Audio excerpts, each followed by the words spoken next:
I'd like to welcome everybody here to this evening. We thank you for joining us for another important conversation on who we are within ourselves, who we are within our church, and the society at large. Our town hall meetings are designed to incorporate, again, our faith into the situation in which we live, to educate us, to inspire us, to maybe take that next step as church, as people of faith, toward reconciliation and wholeness that we all desire. Again, these are topics that affect our lives and our ability to be disciples of Christ. So this evening's topic is on racism in our church and in our society. Next month, just a little heads up, we are September 17th, we have it set up. We're going to be welcoming Sister Ann Rayrar, and she will be talking on divorce, remarriage, and annulments. So another important topic in our society today. But tonight we're speaking on racism. So why racism? Why today? Why is this such an important part of who we are, especially as we look around our world today? Obviously, we see many of the protests that are happening on racism, on police brutality. These sports teams, the mascots are being questioned at times. Statues, the Confederate flag being banned in situations. The Black Lives Matter movement. What does that mean for us? How does that affect us, especially as white Caucasians, those who are in power in many situations in our country and our world? And also, just not saying yes or no, saying anything about it, but Kamala Harris was just put on as VP for the Biden campaign, and again, bringing forth an African-American woman forth in politics. But again, we look at today and like, what can we do? There's so many things that we're hearing around us. How do we react as people of faith? Do we need to atone? Do we need to change our lives? Do we just hang on to the power and the control that we do have as white people in our society? And again, how do we live that out? I'd like to take a couple moments to speak a little bit about racism in our church. Our speaker is going to speak a little bit more about who she is as an African-American woman in our society. I just want to take a few moments to speak about what it means to recognize racism in our church. I just found a couple of things. In the Archdiocese of Chicago, and this is old, back in 2003, but they put out an anti-racism strategic plan called Dwell in My Love. And just a few points. It says, institutional racism is a problem which has deep roots in the history of our nation, whose very development was based on the denial of power and privilege to people of color, while giving power and privilege to white people. Secondly, the purpose of working to dismantle racism in the church is to make the church an effective instrument of anti-racism in the rest of society. And finally, an anti-racist church will join together with other anti-racism groups and organizations to work towards dismantling racism and creating a racially unbiased society. I found an article that was interesting.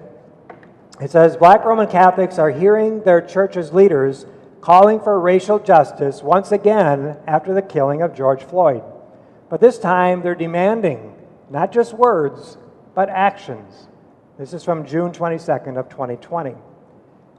It says that protests against racism and police brutality are nationwide and are calling for huge investment in Catholic schools serving Black communities, a commitment to teach the complex history of Black Catholics, and a mobilization to combat racism with the same zeal the church shows in opposing abortion.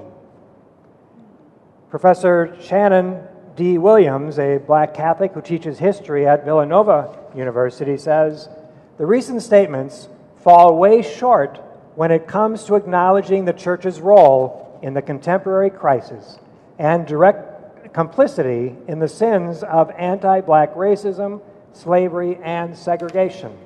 A little history note for us. Noting that the church was a major slaveholder in several states and engaged in segregation of parishes, schools, hospitals, convents, and seminaries for decades after emancipation. William says that we want the church to own up to that history and then to atone for it. Archbishop Wilton Gregory of Washington, D.C., the highest-ranking black leader of the U.S. Church, he says prayer and dialogue alone are not enough. We must act to bring about true change, calling for greater equality in healthcare, education, housing, and criminal justice. Finally, I want to quote this man because we went to seminary together. He's a black priest in Louisville, Kentucky, named John Judy, and he says, when is the leadership of the church going to sit down with the young adults who are organizing that protest and listen to what drove them to do this? He says, so far, I'm not seeing it happen. And finally, Pope Francis says we cannot close our eyes to any form of racism or exclusion while pretending to defend the sacredness of every human life. Again, those are powerful statements, but they are yet statements. We can talk, we can say things, but what are we going to do? How are we going to act? Before we introduce the speaker this evening, I want to give you a little sermonette by Martin Luther King Jr., appropriately. He said, "A true revolution of values will soon cause us to question the fairness and justice of many of our past and present policies. We are called to play the Good Samaritan on life's roadside, but that will be only an initial act. One day we must come to see that the whole Jericho road must be transformed so that men and women will not be constantly beaten and robbed as they make their journey on life's highway." Again, this was back in many decades ago he wrote this. True compassion is more than flinging a coin to a beggar. It is not haphazard and superficial. Compassion sees that an edifice that produces beggars needs restructuring. A true revolution of values will soon look uneasily on the glaring contrast of poverty and wealth. And so he prays, and we pray this evening.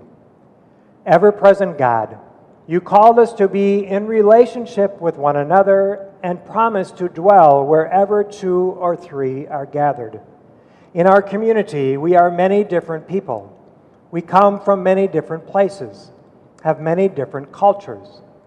Open our hearts that we may be bold in finding the riches of inclusion and the treasures of diversity among us. We pray in faith. Amen. Amen. Special thanks to Tony and Jackie Staley are here, and they've been the organizers behind this event. So we want to thank you both for taking the time and effort to bring this forth and to make this happen. If you'd like to please come forward and introduce our speaker for this evening.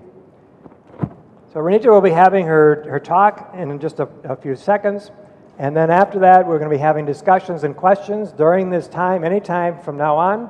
If you'd like to send any chat, please do so over your computer, and we'll be getting that to us as we have a discussion later on. Thank you, Father Tom. One key word that I heard in Father Tom's introductory remarks was the word listen.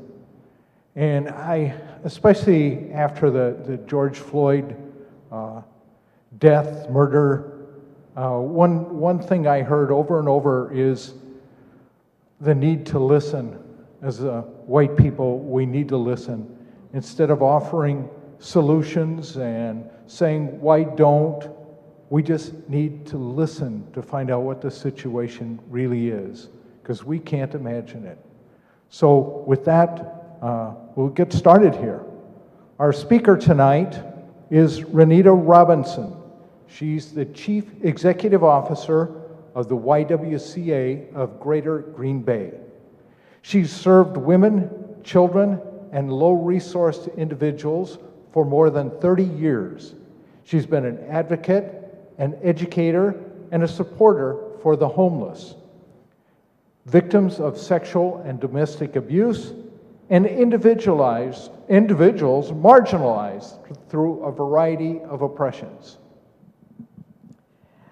Renita Robinson has a master's degree in education and another master's in sociology and a certificate for social work, which she has done in the past.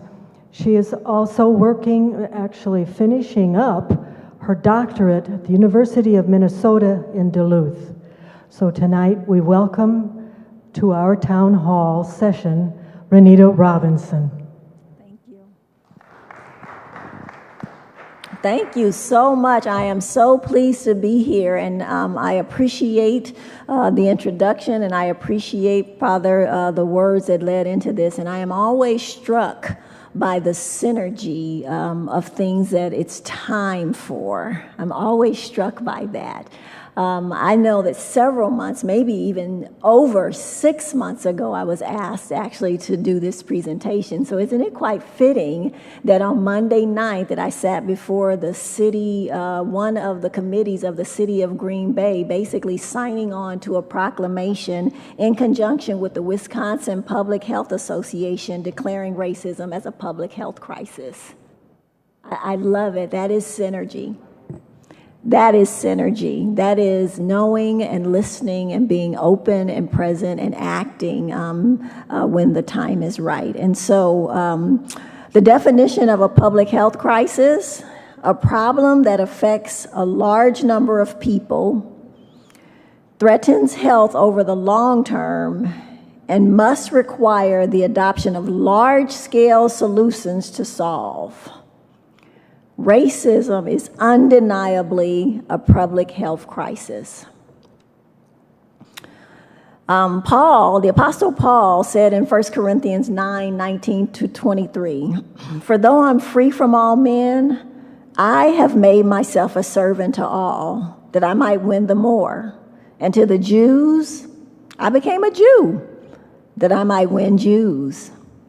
To those who are under the law, as under the law, that I might win those who are under the law. To those who are without law, as without law, not being without law toward God, but under law towards Christ, that I might win those who are without law.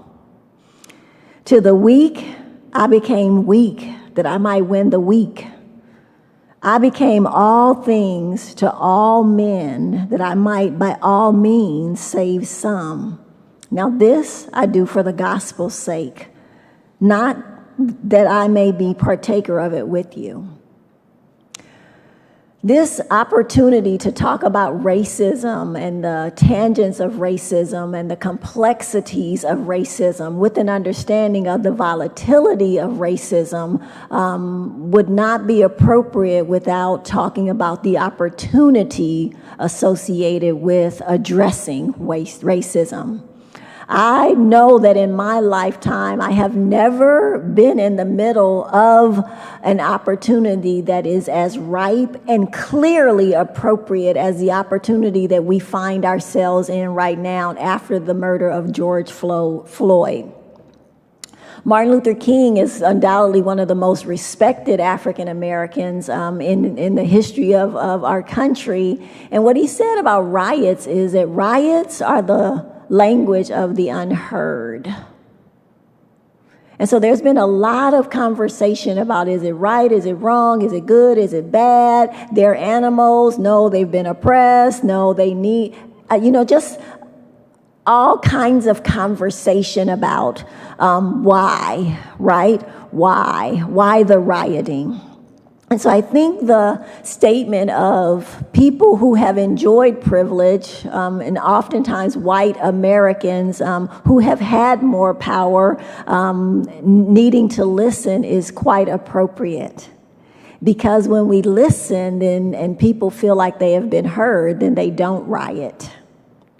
When people feel like they have been valued as a human being, then they speak like in quiet whispers, and we hear it like they're shouting. When people have been respected and people have been honored and people have been seen as equals in humanity, they come to a bargaining table and they make decisions that are for the better good of everyone. And there's a whole lot less carnage associated with that, or at least that's been my experience. And so I am excited to hear that Resurrection Parish is endeavoring and then actively engaged in activities to make them an anti-racist church. Go figure, an anti-racist church. It's unfortunate that we have to make a declaration and then put our feet into motion towards that end, and it's where we are. And so rather than bemoaning the reality of it, we just say thank you. Thank you very much. The YWCA and myself, we are happy to partner with organizations that want to listen and want to hear and want to learn and want to turn a mirror sometimes to themselves and say, I have seen the enemy and it's me. And so tonight, I thought long and hard about what I would share, and I didn't really want it to be too somber, just because there's enough of that right now. There is exhaustion in the body and the minds of African Americans, of Latinos, of brown folks, of red folks, being called upon to have the answers.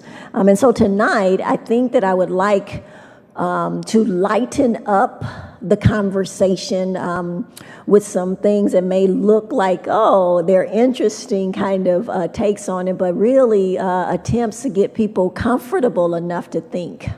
A sleight of hand conference, at a sleight of hand conference, one of the magicians said that it's impossible to make people laugh and have them think critically at the same time. I thought that was really interesting. So I'm not going to have you laughing, and I do hope that you will think critically, but I will be providing some opportunities that are not in this linear fashion of being educated and being poured into, but I will be pouring into you, and I will be asking you to really think outside of the box and really engage me, and then I'll be totally happy to answer questions when we get to another place in our program. And so I'll get my little racism with the line struck through a town hall. And the title that I thought was most appropriate is, all it takes is one decision, one church, one leader in a family, one person that says, it's enough, and I will do something now about this. Monday night when I sat in the on the Zoom call at the alders meeting, I was struck by how much information was present that I had no clue about, and I endeavored at that moment that I would be more present at those, and I would take some time to be better informed about all of the things that are happening every single day in our community. And I feel like I'm a worker, and I feel like I have contributed, or dedicated my life to some of the things that really make people without a voice able to be heard. But being at that meeting really unfolded for me just how much work there is to be done. And so thank you all for doing this portion of your work.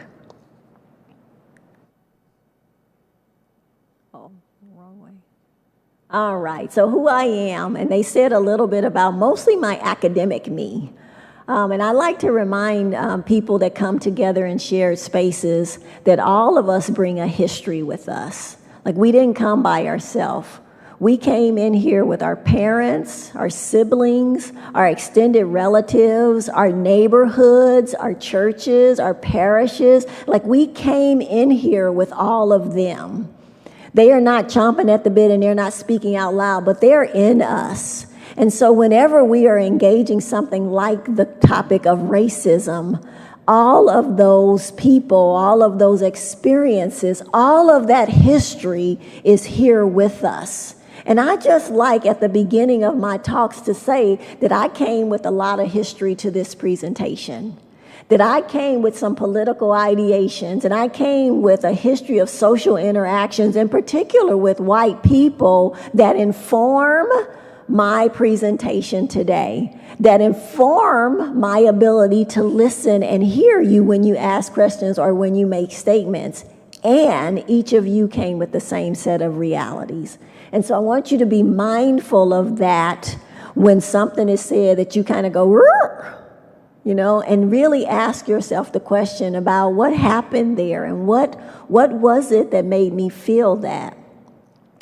Jane Elliott is a premier teacher of race and discrimination, and has been around for many, many years, and did work on the brown eyes, blue eyes experiment. And I don't know if you have ever heard of that, and it might be good for you all to take notes, because I will say some things that are really concrete pieces of learning around racism in America that you will be useful, because anything we want to find, we can find on the internet with just a few clicks of the keys. In any case, Jane Elliott, in a provocative experience many, many years ago, had children in a classroom put collars on for their color of their eyes. And so on one day, she had the brown-eyed children have on a collar, and the blue-eyed kids did not. And on that day, then the blue-eyed kids had all the privilege, they had all of the opportunities, they had everything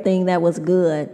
And before too long, the experiment was over, because the brown-eyed kids started to really recognize how awful it felt to be different that way and to not have access to things because of something they had no control over. Well, she was smart, and the next day she changed the experiment around, and the blue-eyed children had the collars on, and the brown-eyed children were the ones that actually had all the privilege, and they had all of the opportunities. And these were young children, but when she took time to process it with them, what they talked about was how incredibly hurtful it was to not be honored as a person. They talked about the feeling of shame, really, and later on, many, many years later, 30 years or 40 years later, and she has continued to have reunions, the adult people talk about remembering being in those seats in that classroom where they were in third grade. I think it was either third or fifth grade. It was very impactful to them. And she said, you can give people education and they can pass an exam. But when you make people have an experience where they are feeling something, they will never forget it. It's my hope today that I leave with you some things that really make you question the reality of what racism looks like in America today, in Green Bay, in Alloway today, the realities associated with experiences of our neighbors, of people that we walk along the aisles in the grocery store, of people who are serving us, our children, across the community, and move to a place of perhaps feeling a little bit of what it feels like when you're not treated as an equal in humanity. A little bit, feel a little bit what it's like when you are not honored and when your words are not taken seriously, when you don't seem to matter.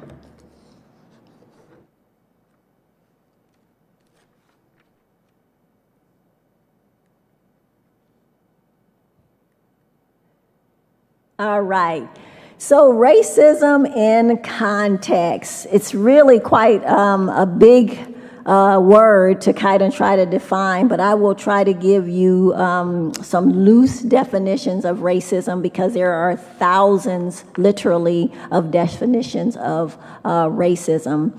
But I want to tell you at the beginning that race is actually not biological. It's really not a thing. So it has been socially constructed. It has been socially constructed by the people with power, really, to keep themselves in power.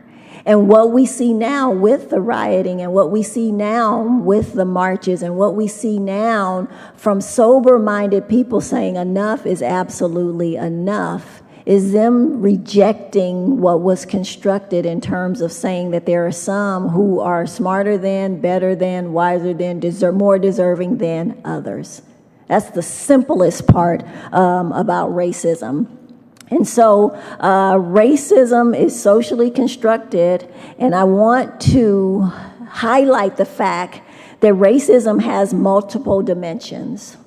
And so in the different dimensions, you have interpersonal dimensions and aspects of racism. And then you have systemic racism, and that's been all over the news. What is systemic racism, right? Well, it's institutional, it's structural. It's a system of structuring opportunity and assigning value based on the social interpretation of how one looks. This unfairly disadvantages some individuals and communities, and it saps the strength of the whole society through the waste of human resources. If we were not rioting, if we were not fighting, if we were not killing, what are some things that we could be doing instead? Racism leads to persistent racial discrimination in housing, in education, in employment, in the criminal justice system, and in emerging bodies of research that demonstrates that racism is absolutely a social determinant of health. Numerous studies have linked racism to worse health outcomes, and in Wisconsin, the death rate exists at the highest levels for African Americans and Native Americans at every stage in the life course. Our infant mortality rate for infants of non-Hispanic Black women is the highest in the nation. The American Public Health Association launched a national campaign against racism, and it said, hey, listen up, we have to do something different than this. Healthiest Wisconsin 220 states that Wisconsin must address persistent disparities in health outcomes and the social, economic, educational, and environmental inequities that contribute to them. It is public health's responsibility to address racism, including reshaping our discourse and agenda so that we are actively engaged in racial justice work.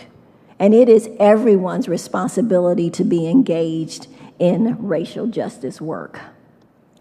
A historical perspective, some would argue that since the very beginning of civilization as we know it, there was a need to have the powerful and the powerless. Some people call it survival of the fittest. Some people call it a number of different things.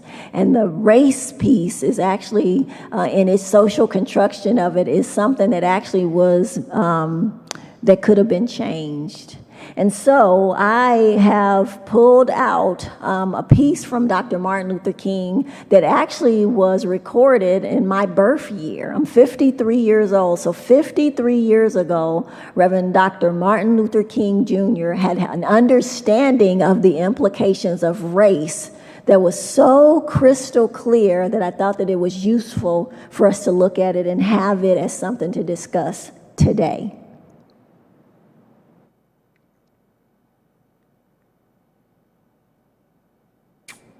I'm going to go back to that.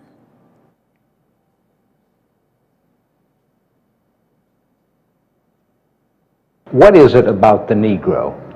I mean, every other group that came as an immigrant somehow, not easily, but somehow got around it. Is it just the fact that Negroes are black? White America must see that no other ethnic group has been a slave on American soil.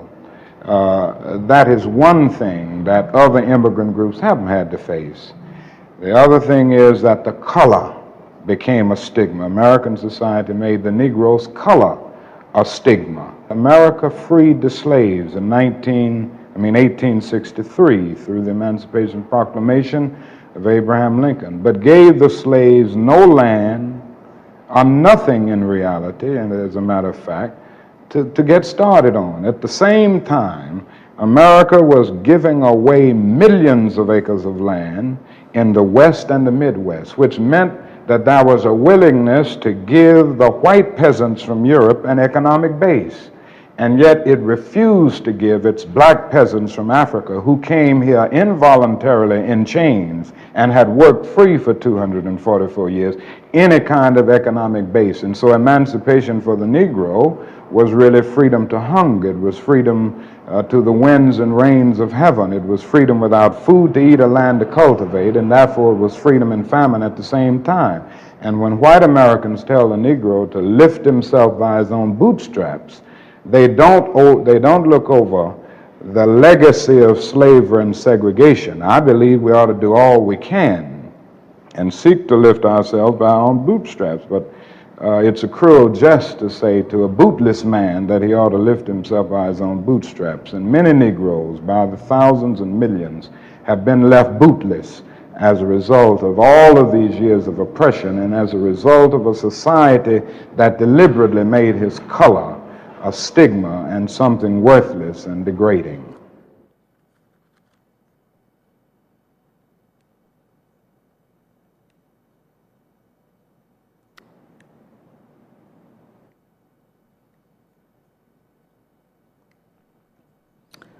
Some additional facts. Dr. Martin Luther King had it right when he talked about stigma and when he talked about opportunity for economic advancement. He talked about social determinants of health. He talked about opportunities that were not afforded to some people groups based on their skin color. He talked and he described systemic racism. He planted seeds of information to help us understand why it is that black people are problematized.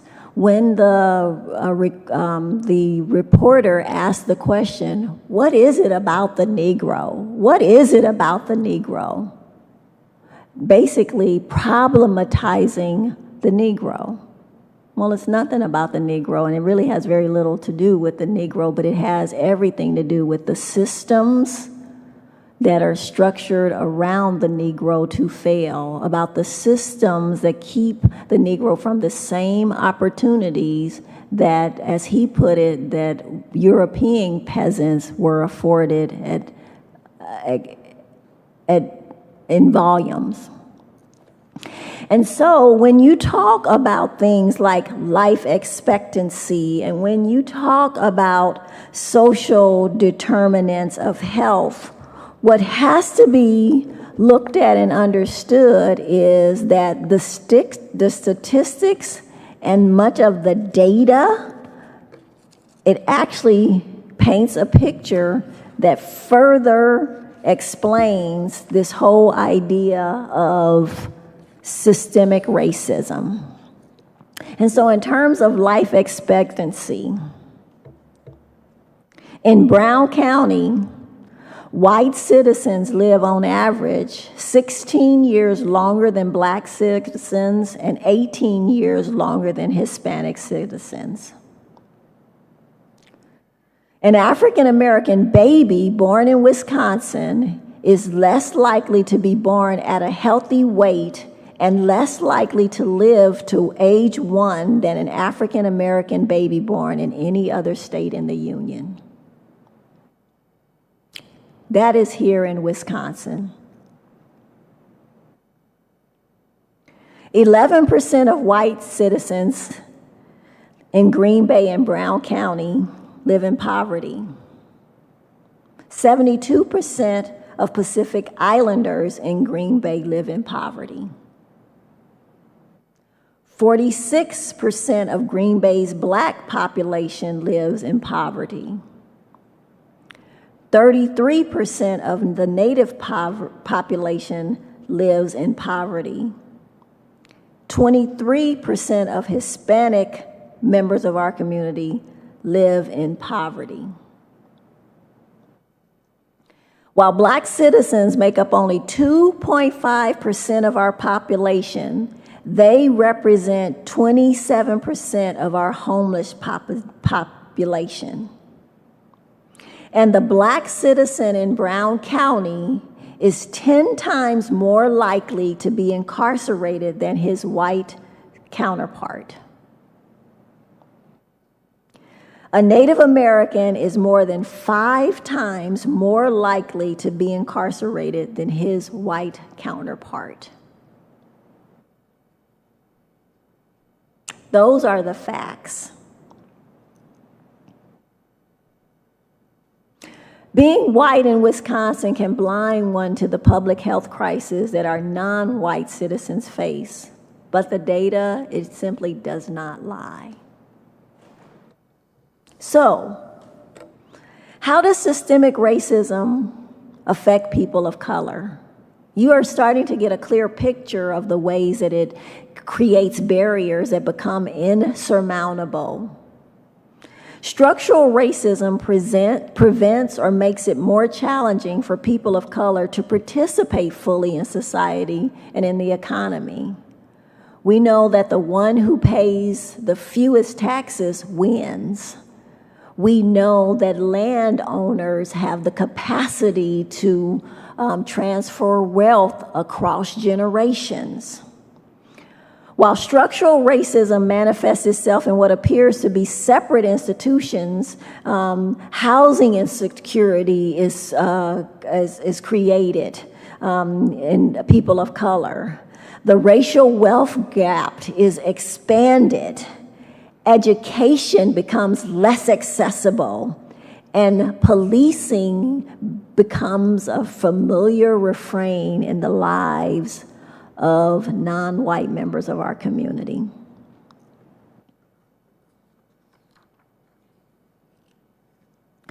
So back to the basic meaning of racism.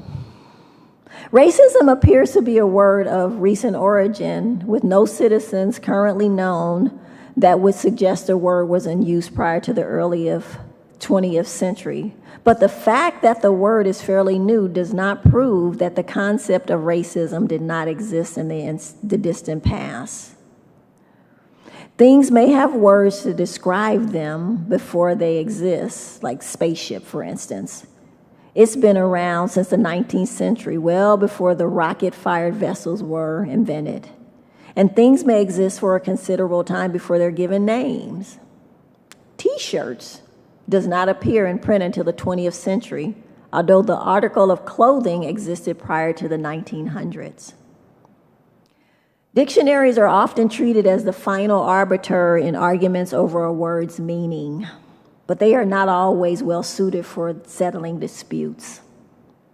The lexicographer's role is to explain how words are or have been actually used, not how some may feel that they should be used, and they say nothing about the intrinsic nature of the thing named by a word, much less the significance it may have for the individuals. When we discuss concepts like racism, therefore, it is prudent to recognize that quoting from a dictionary is unlikely to either mollify or persuade the person with whom one is arguing. Mitchum, a black woman who hails from Florissant, Missouri, a city just north of Ferguson, wanted the dictionary to provide a more detailed definition, one that includes an explanation of systemic oppression. She felt like without talking about oppression and systemic racism and all of the things that we have started to kind of unpack in terms of answers to the questions of why blacks aren't able to fare better. And so she grew tired of having conversations about racial injustice for people to point to the dictionary as a defense for why they are not racist. She said, I kept having to tell them that that definition is not representative of what really actually happens in the world. The way that racism occurs in real life is just not prejudice. It's the systemic racism that's happening to a lot of people of color in America, a lot of black Americans. And so she was shocked and pleased when editors at the Merriam-Webster organization replied to her concern and pledged to make a change. In response to Mitchum, Merriam-Webster editor Alex Chambers said, quote, While our focus will always be on faithfully reflecting the real word uses of a word, not on promoting any particular viewpoint, we have concluded that omitting any mention of the systemic aspects of racism promotes a certain viewpoint in itself. Sometimes when we speak up, people get it right, or people intend to make it right. All it takes is one person to speak up. All it takes is one person to get fatigued to the point of saying, I can't stand it anymore, and amazing things can happen.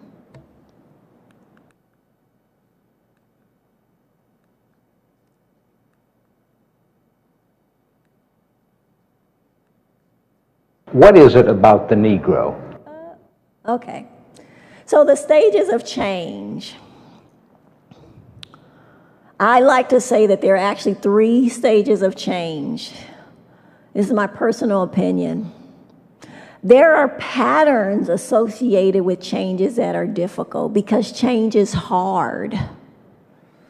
Not very many people that I know are excited about the work that it takes to change a waistline, right? To change their strength level, to change how much sleep they get or don't get, or to change a job. Change is difficult. And there are 3 aspects that I have seen in my career that happen over and over and over again when it's a huge change that requires people to make sacrifices or change some comfortable patterns. And the first of them is denial.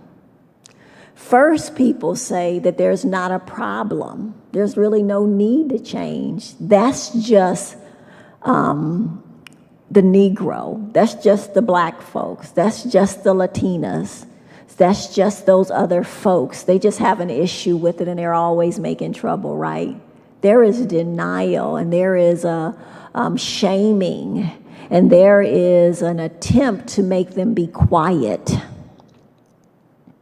But when we speak, when all of us, any of us, just one of us, when we say, hey, that is not reflective of the African American experience. That is not reflective of the experience of those little babies that don't make it to 1 year old. When we develop a holy discontent and say, not here, not now, no more, things change. People start to listen. And so there is a warming stage that happens. And people start to warm up to the conversation because they've heard it somewhere. And they go, wait a minute. Oh, my goodness. The priest said that in church last Sunday or in the parish. Oh my goodness, I saw a Facebook post that defines systemic racism. Oh my goodness, you should have been at Thanksgiving last year because auntie and uncle had a disagreement, right? So one person does one thing in their sphere of influence, the one thing that they control is themselves, and somebody else hears it, and because they were present and they heard it, the reverberations of that give them an opportunity to perk up and listen differently. They are on many levels given permission to try to make a difference. And short of that one person, that one pushback, of that one comment, perhaps they would have been too afraid to even try. Finally, there is so much information, there is so much history established, there is so much energy around it that people get afraid that if they don't educate themselves, if they don't act on it, if they don't do something, that they are going to be left behind. That the people they love are going to be inadvertently affected by the thing that they decided to do nothing about. What happens is people get afraid that the crowd is going to move without them and that they'll be left behind, and it may be worse by themselves than it is with the crowd. And it all started with one person making a decision to do what they could in their space so that other people heard their discontent. And that set off a chain reaction for the people to start feeling like perhaps I'm not the only one. Perhaps there's more support of this than I think.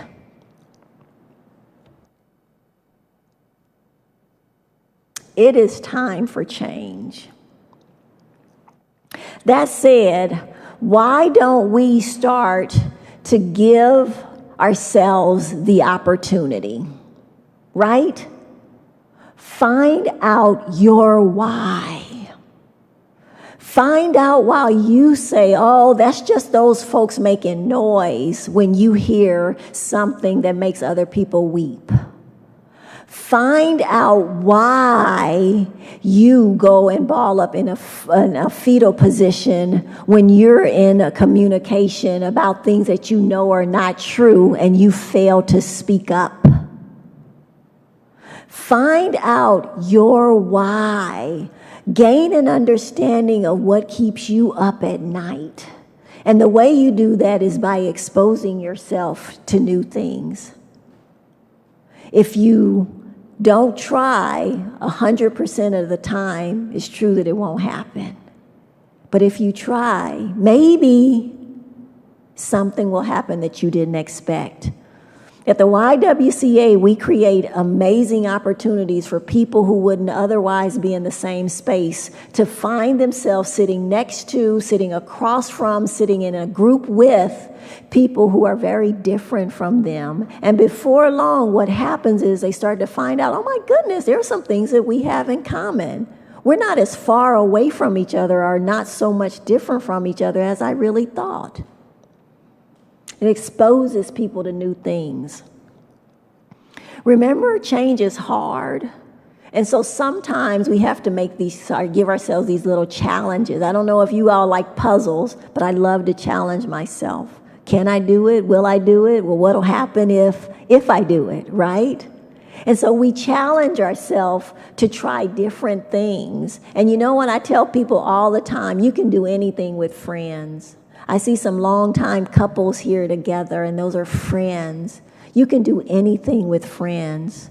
Find a friend that has the same disposition that you do about something good, and do it with them, and it won't feel so scary. Last of all, practice. I'm a former athlete, and I can remember different coaches in my life that would say, practice, practice, practice. And I remember one coach in particular that stands out, and because he said, that is not correct. He said, people saying practice makes perfect is absolutely incorrect. You know why? He said, because you could be practicing it wrong. He said, perfect practice makes perfect. And while this conversation of racism is something that we will not get right, we will not perfect it, because there is a human quotient in it that makes it almost impossible to gauge what's next. But I guarantee you, if you practice it with the heart and the attention that I started this presentation with, in terms of dying to yourself and becoming all things to all men, the quality of the practice will be like perfect. If you do it often, the familiarity of it will move it into the realm of being like perfect. And so I want to encourage you all to find out your why. If you get in touch with your why, you will know that it's okay when the rest of the crowd doesn't agree with you, because you will be committed at a level that's very different than if you're still questioning your why.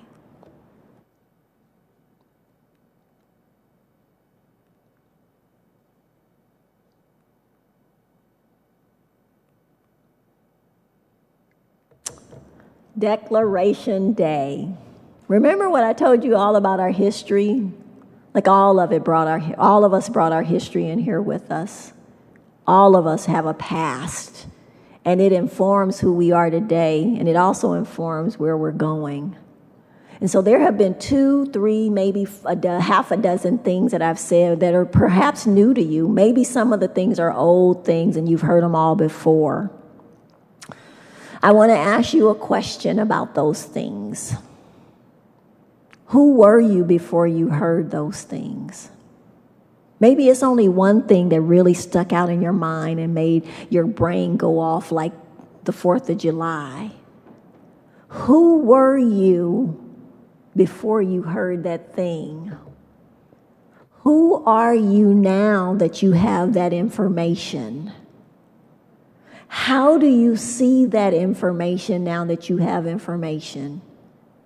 Scripture says, to him much is given, much is required. When we have information and when we have knowledge, we are required to do something different than we did when we didn't know. So who will you be? It's Declaration Day. We get to decide whether or not we will continue in the direction that we started in before we heard this information. We get to decide whether we will be the same person in denial when people that have been silenced and oppressed are behaving in ways that we don't understand, or if we will listen and we will ask questions. And instead of asking questions like, what's wrong with you? Perhaps we will ask the question, what happened to you? Why are you so angry about that? That response seems like it is very intense. Doesn't sound like you're angry just about that thing.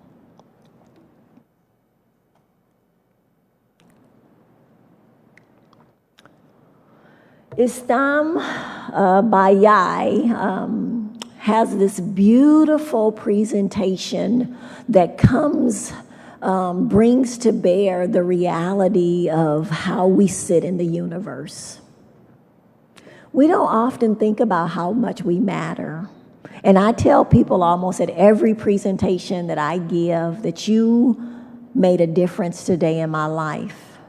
That if you had not decided to come here tonight, to be listening on the internet, at another time listening to this, you in fact may have changed my life. It would have changed my life if you weren't here. It will change your life when you make a decision to speak up about things that you were silent about before. In the company of people saying things that are inconsistent with what you think is right, inconsistent with what you think is good, inconsistent with what you think is fair, if you say nothing, they think you agree with them. So, I want to encourage you to look at this presentation with the understanding that you're only responsible for your little corner of the universe, and that you matter in that little sphere of influence, and that you may have an impact with the people that have been placed in your life that you have access to that I may never have an opportunity to influence. That's for you. So would you just listen with me?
You matter. In the broad universe that we exist in, we don't often recognize that we are a part of something much greater than ourselves, and what we say in response to being in spaces that are not honoring other human beings matters. It makes a difference. So I want to encourage you all to continue to educate yourself about racism, about systemic racism, about health disparities, about your own privilege, about the things that can be done to change lives right here where we live.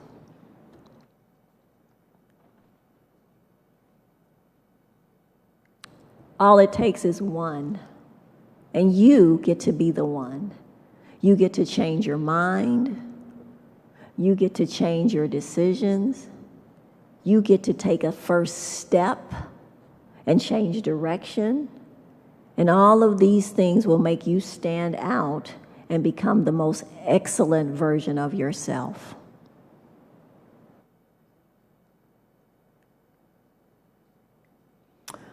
A European philosopher once said that he had a responsibility of motivating people that weren't interested in being motivated. And it's a beautiful, beautiful image of what he did. And so he kind of cajoled them because they were afraid of jumping. They were afraid of doing the next thing. They were simply afraid. And so he said to them, come on, come to the edge.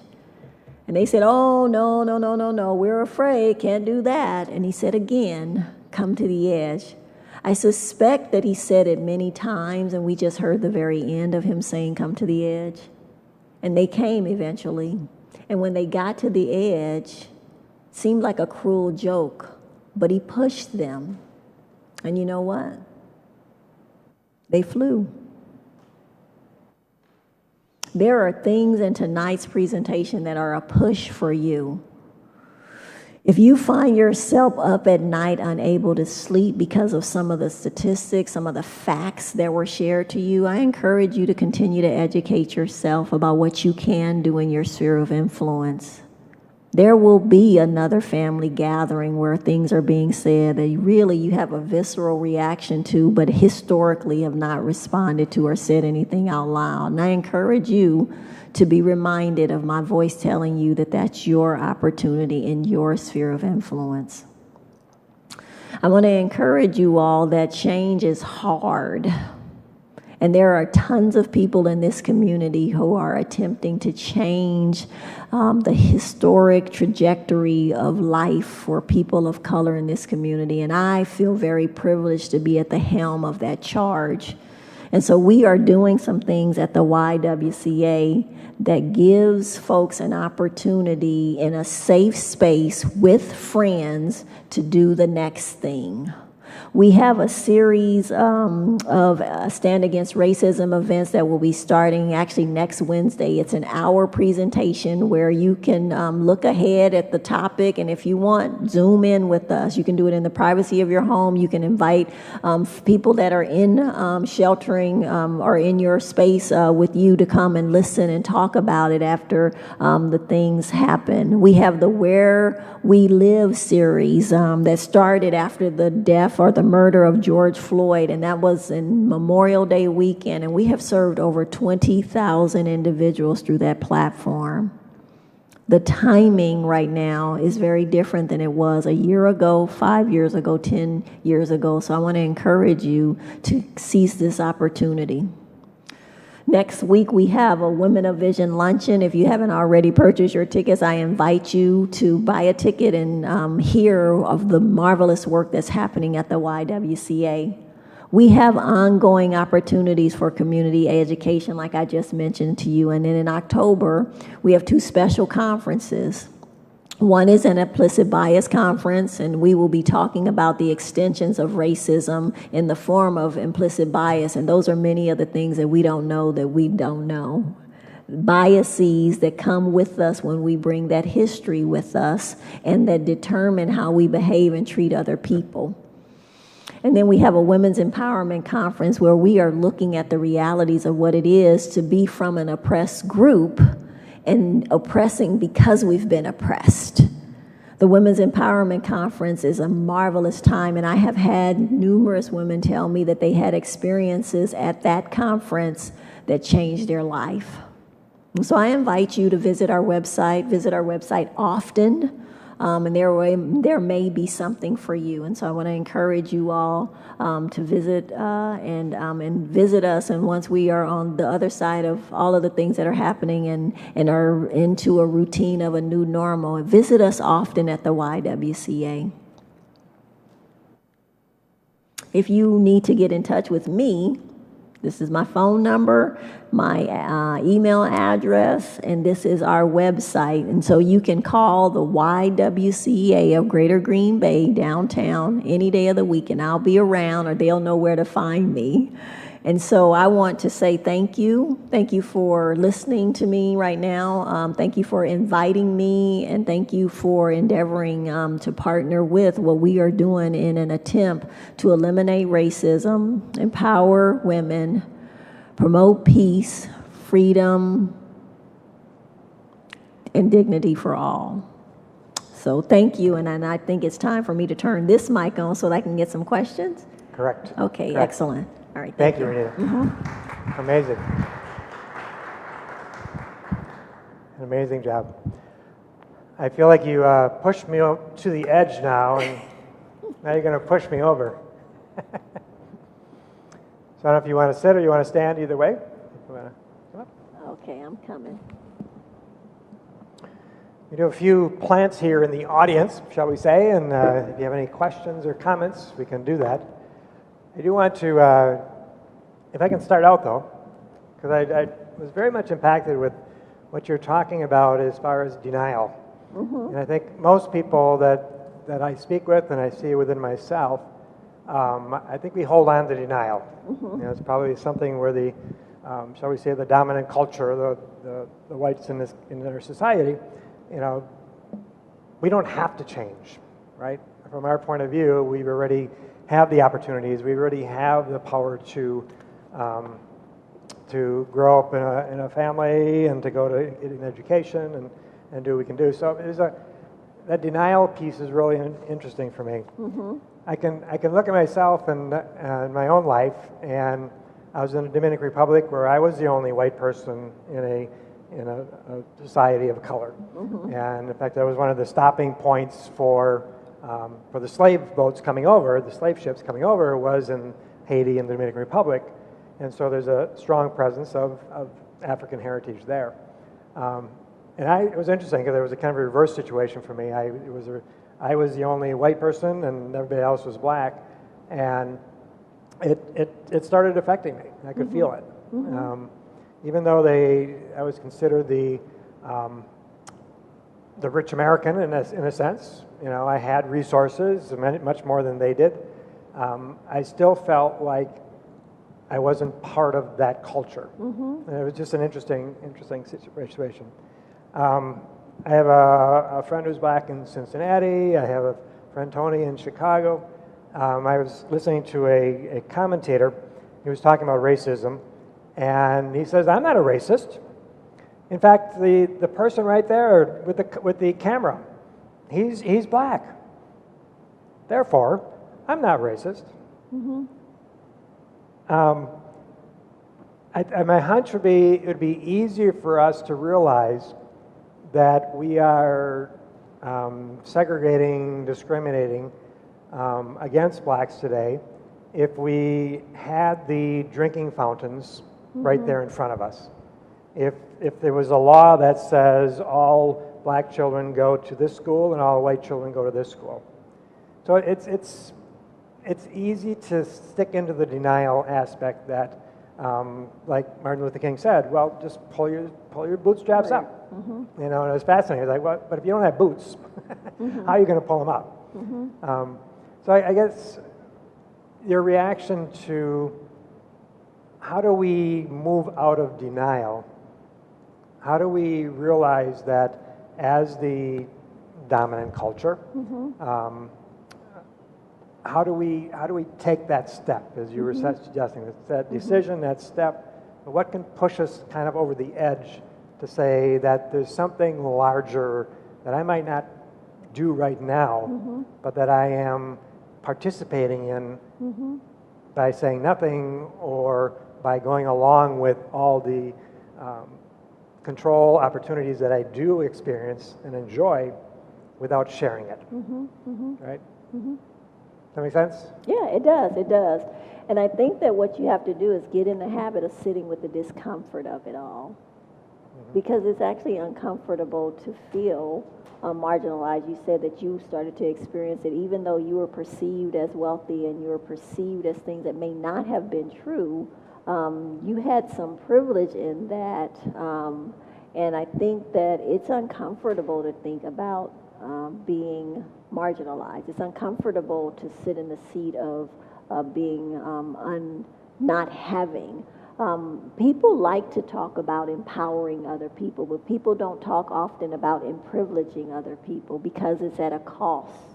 Whenever you talk about privilege, which is the unearned advantage that some people have based on things that they have no control over, and systems that allowed them to have opportunities that they didn't earn, people get squirmy because they feel like that this is mine, I belong in, and it's rightfully mine, and it isn't always true. We saw some evidence of the way structural racism contributes to some people having some things and others not. So I think that it's really important to get in the habit while white people are listening, get in the habit of listening and really being present with the dis-ease and the discomfort that is present when you are not allowed to control the narrative, to control the conversation, to say what is right. Because what is true often is that people of privilege don't think that they have an idea, they think they have the only idea. People of privilege don't think that other people, and then that is really just a beautiful example of how other people are undervalued, and people get in the habit of just thinking that that's the way it should be. So. Right. Yeah, and if I give it up in my generation, then my children, grandchildren may not have as much as I do. Right. And that privilege can be maybe given away or. Right. Yeah. Yeah, and C.S. Lewis said, we have this idea that there's a right way to do things, and we just can't quite get away from it. Because when you get comfortable with all of the privileges that come, that are associated with being right or having the power, it is difficult to give that away. Right. Right. Yeah. Sharing the wealth is not something we all jump at. Right. In a lot of different wells is what I'm talking about. Okay. Any other questions or comments?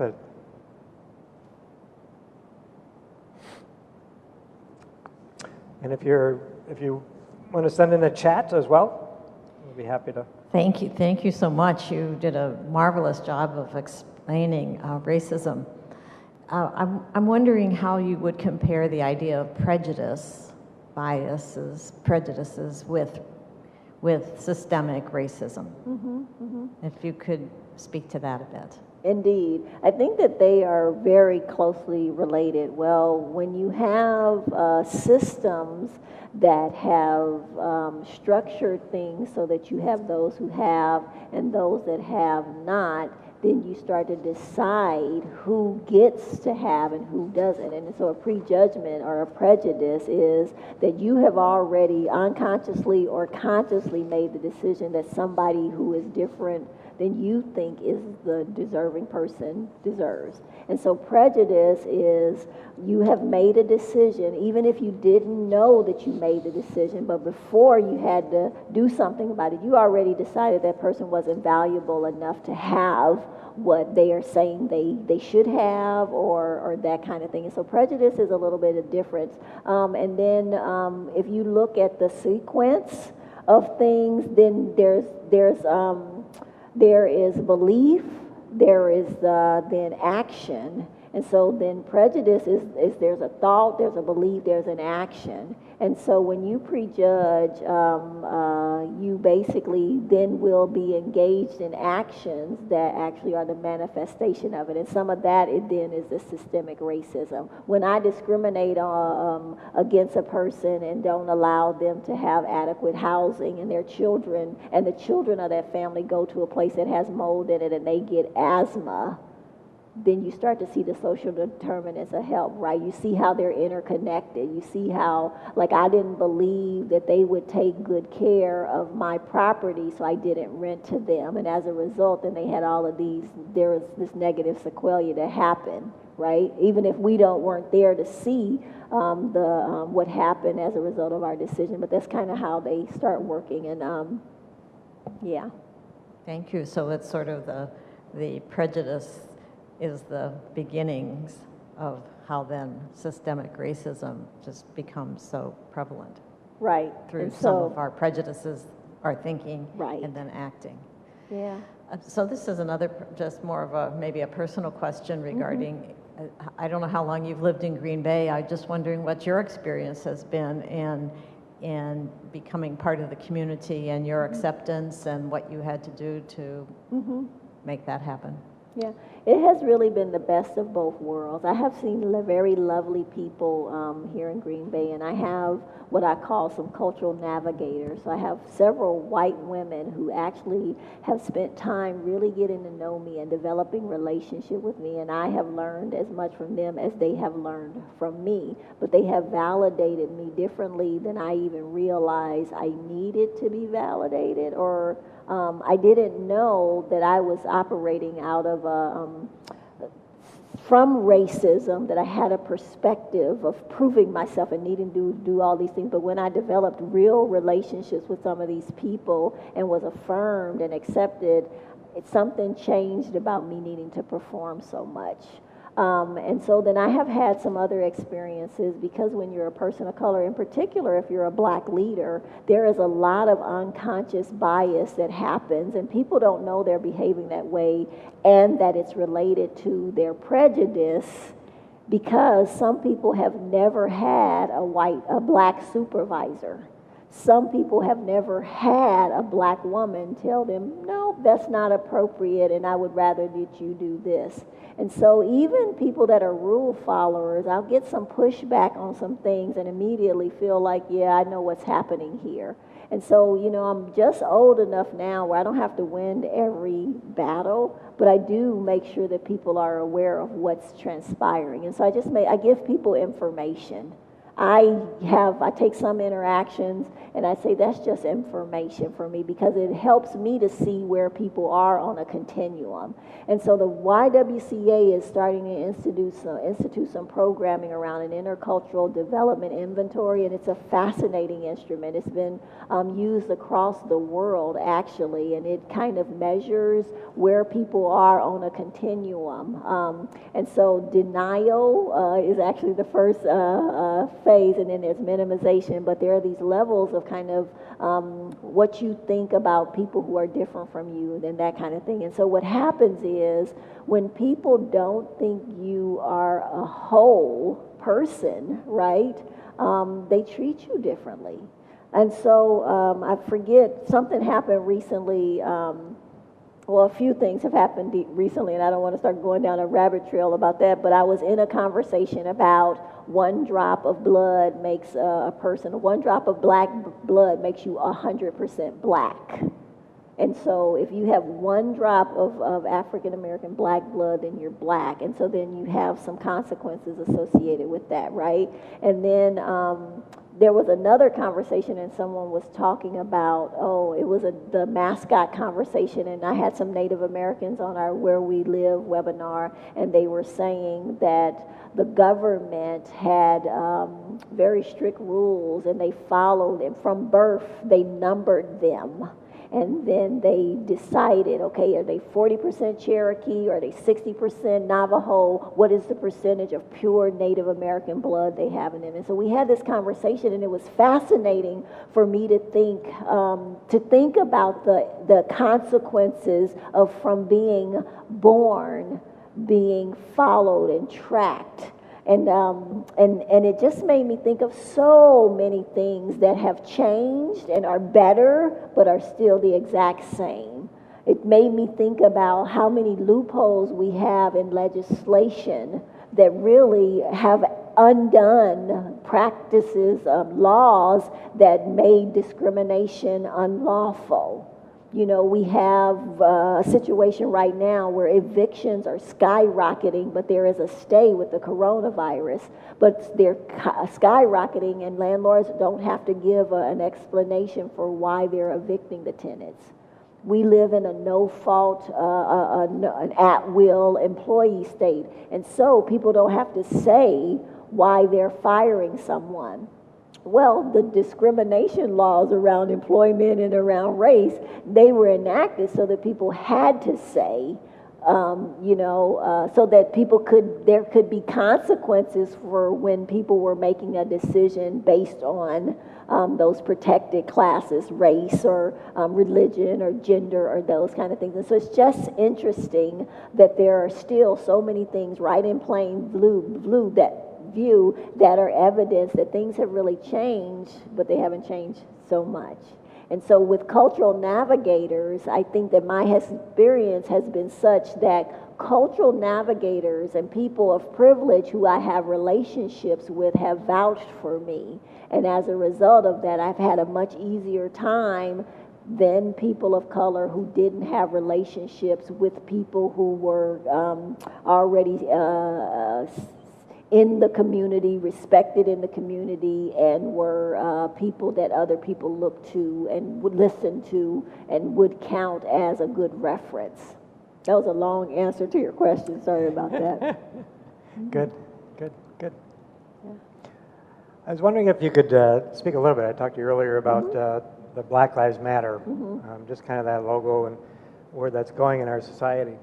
And I've heard a few other people, white people, saying, well, all lives matter. And my first reaction was going back into my life of visiting somebody who just lost their spouse to death. And I'm sort of equating it to, so your spouse died, but a lot of spouses have died, and what's the big deal?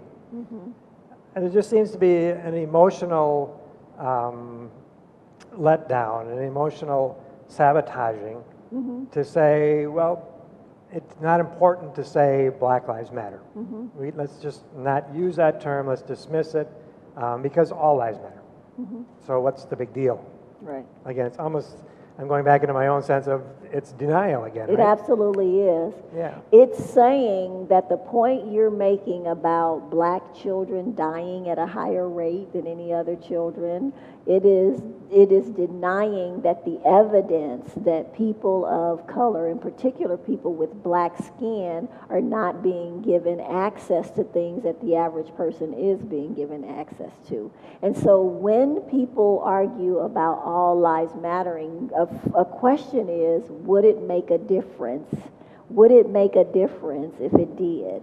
You know? And so the reality is, people are not willing to accept some of the realities, again, because they're concerned about having to give something up. It's classic conflict theory, right?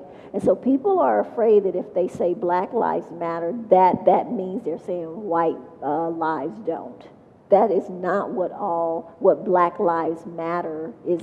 That's not the etymology of it. That is not the history of it. The movement started when one person, remember, all it takes is one person, when one person said that the number of African American people that are dying at the hands of officers in traffic stops is exorbitant and something must be done about it. And so then other people who were in communication and listening and had a knowing about the realities of the very distinctive disparities associated with access, associated with incarceration, and in association with home loans, lending, and just all of those kind of things said, no, this isn't coincidental. It's happening at a disparate rate amongst African Americans, and so there's something there. And so the Black Lives Matter was birthed to say, if all lives matter, then why are black babies, black men, black women dying at rates that are astronomically higher than the whites or Latinos or Native Americans? Right. A friend of mine said, systemic. When you think about systemic, it's about the data, right? So it's about the number of deaths. It's about the number of people in poverty. It's about the number of people who are unemployed. It's about the number. It's not about that one has it over the other. It's about how many in that particular group are disadvantaged or lack opportunity. Well, that's just the evidence. It's a presentation of the evidence. Right. It's unfortunate that people can't say ouch and people say, I'm sorry I stepped on your foot, right? But you make people have to shout Black Lives Matter because ouch didn't get a response. Right. And so what you have seen is then the weaponization of language, which is what people who have power and who have privilege often use to silence people who are making them uncomfortable. And so all of it is really connected. And so you see people who have power, who have experienced a certain amount of privilege, simply holding on to that and problematizing people who dare to say that I count as a human being, that my hurt needs to be addressed, and that there are systems in law enforcement, in the judiciary, in practices that are protected by law that are actually unfairly creating disadvantage to me. Wonderful. Thank you, Renita. Wow. Thank you. Wow, it's been a beautiful evening and beautiful opportunity to open our hearts and minds to, again, that next step. Can we take the next decision? Can we take the next possibility? Have a little courage and move forward. Indeed. Thank you. Thank you so much for having me. And then we are in church. I just want to quick end with a prayer. And it's a prayer to end racism by the United States Catholic Conference of Bishops. So I just want to pray this as an ending, and in gratitude especially for you, Renita, for your work at the YWCA. I always get nervous, so when you talked about having programs there, can men come to those? Absolutely. People don't know that. People don't know that, and they don't know the breadth of the programming that Obviously, we have. Obviously, a women's at the program for YWCA. whatever we can't come to. But nope, you certainly can come and you can get a membership there. People love our pools, and so you're welcome. Very good. Thank you. So let's pray. O Lord our God, in your mercy and kindness, no thought of ours is left unnoticed. No desire or concern ignored. You have proven that blessings abound when we fall on our knees in prayer, and so we turn to you in our hour of need. Surrounded by violence and cries for justice, we hear your voice telling us what is required. From Micah, chapter 6, verse 8, only to do justice and to love goodness and to walk humbly with your God. Fill us with your mercy so that we, in turn, may be merciful to others. Strip away pride, suspicion, and racism so that we may seek peace and justice in our communities.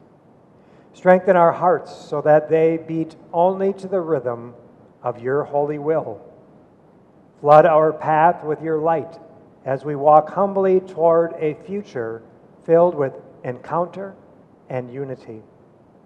Be with us, O Lord, in our efforts, for only by the prompting of your grace can we progress toward virtue. As we ask this through Christ our Lord, amen. Amen. Again, thank you all for listening in and being with us this evening. Thank you for coming. And God bless you all. Thank you.